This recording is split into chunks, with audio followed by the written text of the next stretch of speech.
السلام علیکم ورحمۃ اللہ وبرکاتہ۔ کیسے میرے دوستوں اور ساتھیوں اور عزیزوں، اس شعر کے ساتھ آج کا مضمون اسٹارٹ کرتے ہیں، شروعات کرتے ہیں کہ دل میں پھر سے خوشیوں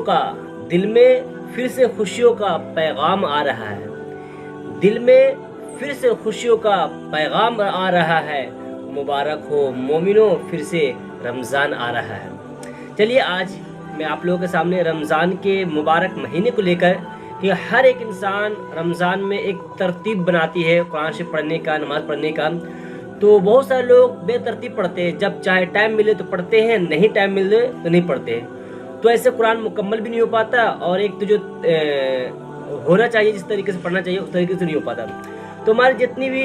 کوشش کیا ہوں، تو بہت سارے لوگوں کو سمجھایا ہوں، بتایا ہوں، تو اس چیز میں کامیابی ملی ہے مجھے بھی کہ نہیں وہ قرآن مکمل بھی ہوا۔ ایسے بہت سارے لڑکے بہت سارے ہیں جو 5 قرآن 6 قرآن، میں یہ نہیں بولتا 5-6 قرآن کرو، صرف ایک قرآن پڑھو، لیکن دل سے سکون سے آرام سے سمجھ کر سیکھ کر پڑھ کر اچھے طریقے سے پڑھو۔ تو سب سے پہلی بات بتا رہا ہوں میں کہ طریقہ صحیح ہونا چاہیے۔ جیسے رمضان میں آپ کا افطاری کرنے کا ایک ٹائم ہوتا ہے نا، اس کے بعد سحری کرنے کا ٹائم ہوتا ہے، تو ٹائم سے ہوتا ہے کہ اس ٹائم سے لے کر اس ٹائم تک میں بھوکا رہوں گا، تو اسے بولتے روزہ، ہے نا، کہ فجر کی اذان سے پہلے کھانا بند کر دینا، اذان سے پہلے کھانا بند کر دینا، اور مغرب کی نماز اذان کے بعد افطار کرنا ہے، مطلب روزہ کھولنا ہے۔ تو یہ ٹائم ہوتا ہے، اسی ٹائم کو ہم لوگ اپنے دھیان میں رکھ کر اپنے بھوکے رہتے ہیں، پیاسے رہتے ہیں، تو ہمیں روزہ کہلاتا ہے۔ تو اسی طریقے سے جب میں قرآن، آپ سوچتے ہیں کہ قرآن مکمل ہو جائے، کس طریقے سے ہو جائے، کوئی ایسا طریقہ بتا دے جو مکمل بھی ہو جائے اور مجھے آسانی سے پڑھ بھی لے۔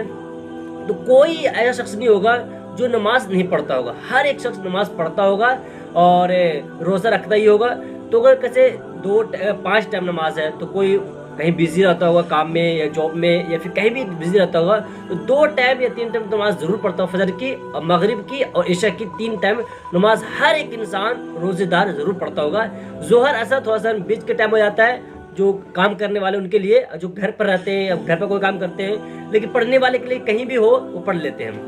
تو ہر نماز کے بعد اگر جو 5 ٹائم کی نماز پڑھتے ہیں، ہر نماز کے بعد اگر 5 صفحے، مطلب کہ آپ کو لگ جائے گا، مجھے تو لگتا ہے 5 صفحے میں 5 منٹ، آپ کو لگے گا 20 منٹ، تو ہر نماز کے بعد 20 منٹ دے کر صرف 5 صفحے پڑھے، تو 5 نماز میں آپ کتنے صفحے پڑھ سکتے ہیں؟ جا کے مغرب نماز پڑھیں، عشاء کی نماز پڑھیں، تو جا کے 5 منٹ تو ایک پارہ ہو سکتا ہے۔ اگر یہ لگتا ہے نہیں زیادہ دقت آ رہی ہے، تو ایک نماز میں فجر کی نماز کے بعد فوراً آپ کر لو آدھا پارہ، مطلب 10 صفحے، ہے نا۔ پھر کوئی مغرب کو ملے یا پھر اثر تو مشکل ہے، عشاء میں کھانا بنانا، پھل فروٹ لانا، جو مرد لوگ ہیں، جو عورتیں لوگ ہیں، وہ کھانا بنانے میں مطلب بہت کچھ ہو جاتا ہے، تو ٹائم نہیں ملتا ہے۔ لیکن مغرب کے بعد پھر تو روزہ کھولتے ہی ہم پتہ نہ کیا ہوتا ہے، بہت سارے لوگ نماز پڑھ لیتے ہیں۔ عشاء کی نماز بعد پھر تو تراویح شروع ہو جاتی ہے، تو مشکل ہے۔ تو ہمیں ٹائم ملتا ہے فجر کی نماز کے بعد،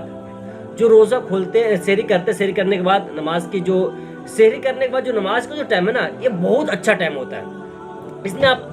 آرام سے ایک بار پڑھ سکتے روزانہ، اس کے بعد نماز پڑھ کر اس کے بعد آرام سے سو سکتے ہیں، اس کے بعد اٹھنے کے بعد جو بھی کام وغیرہ وہ کر سکتے ہیں۔ تو سب سے اچھا ٹائم ہے سحری کرنے کے بعد جو فجر کا جو ٹائم ہوتا ہے، اس ٹائم آرام سے ایک پارہ پڑھ لیجئے انشاءاللہ۔ اس کے بعد ظہر بعد جتنا چاہے اتنا پڑھ سکتے ہیں، کیونکہ ایک مہینے سے ایک دن کم سے کم ایک پارہ لے کے چلیں گے کہ ایک مہینہ پہلے، کیونکہ بیچ میں کچھ ایسے پرابلم آ جائے جو ایک آدھ دن نہیں پڑھ سکے، تو یہ کوشش کریں کہ ہر نماز کی بات پڑھنے کی، کیونکہ وضو رہتا ہے اس ٹائم آسانی سے پڑھ سکتے ہیں، کام کو آگے پیچھے کر کے انشاءاللہ نماز پڑھیں گے، تو آپ کی قرآن بھی مکمل ہو جائے گی اور آپ کو آسانی لگے گا کہ ہاں بھائی قرآن بھی مکمل ہو گیا۔ اور ایک ہی قرآن کرے لیکن اچھی طریقے سے صحیح کے اور سمجھ کے پڑھیں، انشاءاللہ بہت فائدہ ہوگا۔ بہت سارے لڑکیوں ہیں تو جو اسپیڈ میں پڑھتے ہیں، میں بچپن میں کیا یاد ہے کہ کوئی لڑکی تھی تو وہ 5 قرآن مکمل کر دیتی اور بہت سب کو بتاتے تھے، سہیلیوں کو، سکھیوں کو، کہ میں 5 قرآن، یہ لڑکے دیکھو 5-6 قرآن کر کے، لیکن ایسا نہیں بات ہے، ایک قرآن کرو اور اچھی سی آرام سے، جیسے قرآن شریف میں فرمایا ہے کہ آپ قرآن کو ٹھہر ٹھہر کے پڑھو، قرآن کو ٹھہر کر اور سمجھنے پڑھنے کی کوشش کریں، انشاءاللہ ثواب ملے گا۔ 5 قرآن کرنے کے اور وہی اس طریقے سے پڑھیں گے تو ثواب نہیں ملے گا۔ تو ترتیب بنائیے انشاءاللہ، قرآن سے مکمل کیجیے، دعا کیجیے، ہر پورے انسان کے لیے دعا کیجیے، انشاءاللہ بہت فائدہ ہوگا۔ میں گلزار ندوی، آپ کو چھوٹا بھائی، السلام علیکم ورحمۃ اللہ۔ پھرتے ہو،